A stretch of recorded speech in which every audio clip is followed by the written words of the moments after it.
हाय, बघा मी इथं लसूण सोलून घेत आहे. कारण आज मी तुम्हाला वेगळी ही भाजी तुम्हाला माहीतच असेल. मी ही गावावरून आणलेली भाजी आहे, पण करायला टाईमच मिळाला नाही. म्हटलं आता करावं. मी भरपूर असा लसूण घेतलेला आहे. तर ही भाजी आहे आंबाड्याची. तुम्हाला माहीत आहे का बघा.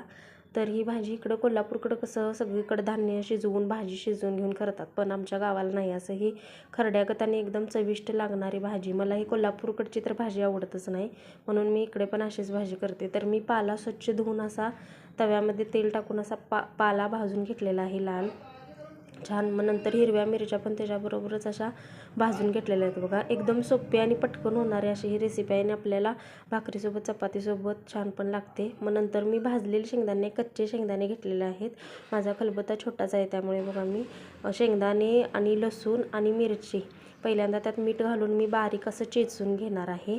आणि मग नंतर भाजी, कारण मग छोटा असल्यामुळे सगळं त्यात बसत नाही, त्यामुळे मी त्याआधी बारीक असं चेचून घेतलेलं आहे बघा. हे तरी पण लहानच आहे. नंतर मी भरपूर वेळ असं चेचून आणि मीठ घातल्यावर कसं आपलं बारीक होतं. कुठलीही गोष्ट असली की मीठ टाकलं का पटकन बारीक. आणि हा असा बघा खरड्यागत भाजी तयार झाली.